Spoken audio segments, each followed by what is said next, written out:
Tuttle and Yui Krupp became entangled in front of the goal and collided. What's good, YouTube? It's Marco Beam! Back with another video, and man, here we are again. If you didn't see my last video, it's up in the top right. Those were career-ending injuries. Today we have 15 scariest injuries in hockey. I was very hungry, so I ate before this. I hope I don't end up regretting that. But let's not waste no time. Hit that like button, hit the subscribe button, turn those post notifications on, and let's get into it.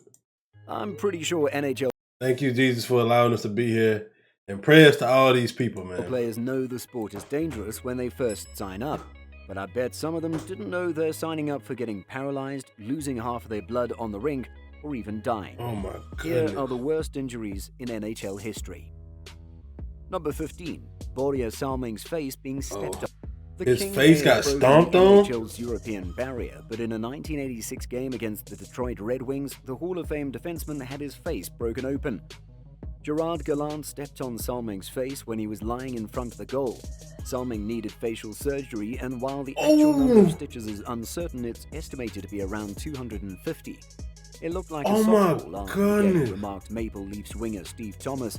Salming returned to practice 3 days after his injury. 3 days? Number 14. Max Pacioretty encountered... He must be on steroids. Zdeno Chara threw a check on Max Pacioretty in a March 8, 2011 game between the Boston... Dang, I didn't know Chara did that hit right there. ...to collide face first with the stanchion at the end of the Bruins Oh bench. my goodness. Pacioretty was knocked out and sustained a serious concussion as well as damaged vertebrae. He was out for the rest of the 2010-2011 season. Surprisingly, Montreal police felt compelled to investigate Chara for the incident, but no charges were filed. Perhaps equally ludicrous, Mark Recchi said that Pacioretty's trip to the movies a few days after the incident proved he wasn't gravely injured. Dr. That's Recchi, crazy. thank you for your diagnosis, but keep it to hockey, please. Number 13. Mark Howe gets impaled. Impaled? The Hartford Whalers dived into his own net on December 27, 1980, raising the goalpost with his skates and causing the metal spike that kept the post in place to impale him, almost hitting his spinal column. Howe lost 3.5 pints of blood and went from 192 to 176 pounds in 6 weeks. What? Despite this, Howe returned to the Whalers lineup but struggled the rest of the year. Hearing that he would never be the same again after the injury, the Whalers dealt Howe to the Philadelphia Flyers, where he went on to record 2 20-goal seasons and be a 3-time first-team All-Star. Wow. Number 12. Curtis Foster fractures his femur. In a March 2008 game, while attempting to beat San Jose Sharks Torrey Mitchell to the puck on an icing play, Minnesota Wild defenseman Curtis Foster was hit into the boards, splitting his kneecap and shattering his left femur into 3 pieces. Foster's injuries required 9 hours of surgery and the placement of a rod, screws, and wires in his leg. Foster missed the rest of the season as well as the majority of the 2008-2009 season until returning to the Wild lineup for the last 10 games. After signing with the Tampa Bay Lightning the following season, he set a career high with 42 points. Wow. Number 11.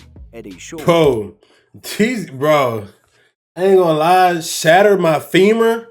Man, cuz you ain't gotta worry about me, man. Just give me that check for the rest of my life. Uses an ear. Billy Coutu was traded from the Montreal Canadiens to the Boston Bruins in 1926, and his first practice with the Bruins was 26? confrontation with teammate Eddie Shaw. Shaw and Coutu fought multiple times, and Shaw's ear was nearly severed during the fight. After resisting multiple doctors' requests that his ear is severed, Shaw found a doctor ready to sew it back on and watched without anesthetic as the ear was reattached. What the fuck? Replaced the last stitch. He would have left a scar if I hadn't done it, Shaw stated. I told him I was simply a farm guy who didn't want his appearance ruined. Wow. Number 10. Trent McCleary gets shot in the throat. What? During a game between the Montreal Canadiens and the Philadelphia Flyers on January 29, 2000, winger Trent McCleary dived down to block a Chris Therien slap shot and was hit in the throat by a puck. Oh, okay, yeah, we seen that one. That was in the last video. McCleary was transported to the hospital where physicians saved his life by performing an emergency tracheotomy. McCleary needed many procedures to regain his ability to talk. The Wow. following season, McCleary attempted to return to the NHL, but with an airway 15% narrower than before the injury, he had difficulty breathing and was forced to retire. The same fate will be ours without your subscription. It's the one thing keeping this channel alive. That was nice. Number 9. Richard Zednick slashed throat.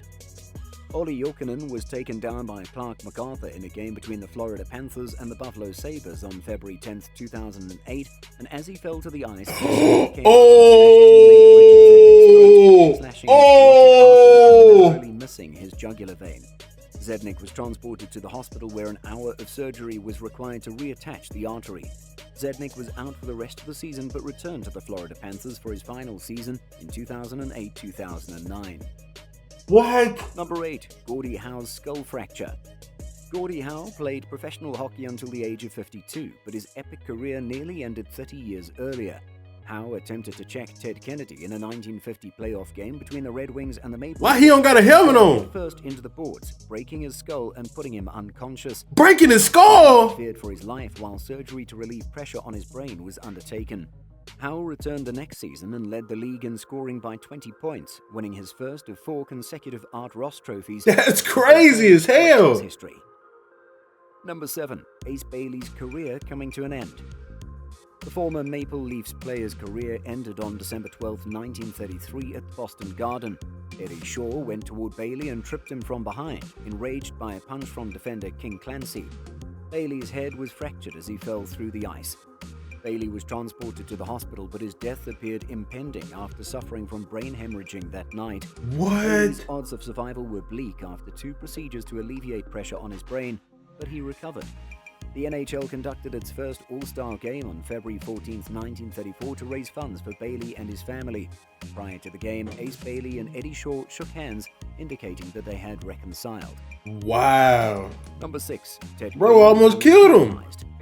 In a 1969 exhibition game, Boston Bruins enforcer Ted Green got into a brawl with Wayne Mackey of the St. Louis Blues. Mackey smacked Green in the head with his stick as the 2 players began swinging their sticks. What? Green had a cracked skull and was paralyzed, with little chance of ever returning to the Oh NHL. my Green God. amazingly returned to the NHL a year later, despite having a metal plate in his head. He went on to win a Stanley Cup with the Bruins in 1972 and 3 WHA Avco Cups, including the inaugural one. Bro, hockey players are different. Bro, did what? 1973. Number 5. Howie Morenz fractures his leg 4 times.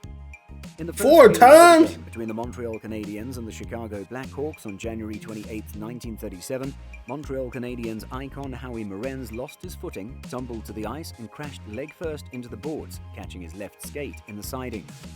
Earl Siebert, the pursuing defender, couldn't stop and landed on Morenz. Oh! The outcome was a 4-part shattered leg. I can imagine that. Morenz's great career. I can imagine that. Morenz got depressed while recovering in the hospital, and the idea that he would never play hockey again caused him to have a nervous breakdown. Howie Morenz died of a heart attack on March 8, 1937, at the age of 34. What? Number 4. Brian Berard almost losing an eye. Oh, this is the guy that Berard was got... hit in the right eye by Senators Marion Hosser on March 11, 2000, while playing. Is for this the Maple clip that Leafs we in the seen? Battle of Ontario. Berard collapsed quickly, leaving a pool of blood on the ice. Berard's career was jeopardized, but there was also concern that he would lose his eye. He had an Oh, no, I didn't see that one. a cut cornea and a detached retina. Oh my Berard goodness. returned to the NHL with the New York Rangers for the 2001-2002 season after 7 operations and being fitted with a unique lens to match the NHL's minimum vision threshold of 2400. Wow. Number 3. Steve Moore's assault. Assault? On February 16, 2004, 8 minutes and 41 seconds into the third period of a 9-2 Colorado Avalanche victory over the Vancouver Canucks, Steve Moore's career was cut short. Todd Patuzzi allegedly grabbed Moore from behind, sucker punched him, and pushed him into the ice in retaliation for Oh yeah, we seen that Captain one. Marcus Naslund. 2 more players rushed on top, and Steve Moore was stretchered off the ice after lying motionless for 10 minutes. Moore Damn. sustained 3 broken vertebrae and a concussion, and was never able to What? He punched him that hard? play again.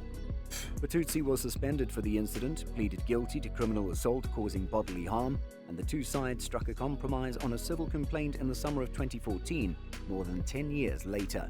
Damn. Number 2. Clint Malachuk's cut throat. On March 22, 1989, while playing net for the Buffalo Sabres, Clint Malachuk was stabbed in the throat by St. Louis Blues Steve Tuttle 19 years before Zednik was slashed. Tuttle and Uwe Krupp became entangled in front of the goal and collided with the goalkeeper. Tuttle's skate severed Malachuk's jugular vein and carotid artery. Jim Puzzatelli, a Sabres trainer, came to Malachuk's help and applied pressure on his neck to stabilize the damage and preserve his life. Malachuk miraculously returned to the ice barely 10 days after being rushed to the hospital for surgery. Clint Malachuk reveals in his autobiography that this was one of a few incidents in which he narrowly avoided death. Later, he put a bullet in his brain and survived, after dealing with depression, obsessive-compulsive disorder, and post-traumatic stress disorder, the latter of which was caused by his injury. Wow. Number 1. Bill Masterton's death.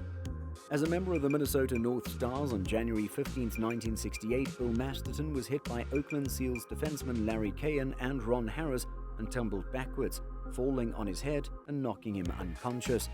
Masterton apparently regained consciousness long enough to say, never again, before passing out again. He died 30 hours after the hit as a result of his injuries, making him the only player in NHL history to die as a direct result of on-ice injuries. Wow. Masterton had his name memorialized by the NHL with a trophy bearing his name given out annually for perseverance, sportsmanship, and passion for hockey. If you prefer something less gruesome, we recommend clicking the link on the screen to watch the most bizarre careers in NHL history. Wow. Wow. Yo, that was crazy. That was crazy. Bro, those guys are troopers though, bro. Man. Bro, dude got his throat slashed. 10 days later, he said, I'm back, baby. He said, I'm back. That's crazy, man. Wow. Dude, oh, man. Injuries suck, though, bro. If sports can be without injuries, it would be amazing, but that's life and that's how it goes, man. But I hope you ever enjoyed this video. If you did, hit that like button, hit the subscribe button, turn those post notifications on. Stay peaceful, stay positive, stay disciplined. Always be kind. And if you're looking for more hockey content, check out the video right here in the middle. Oh, I'm on this side now. The middle of the screen, or this icon that should be right above me somewhere around here.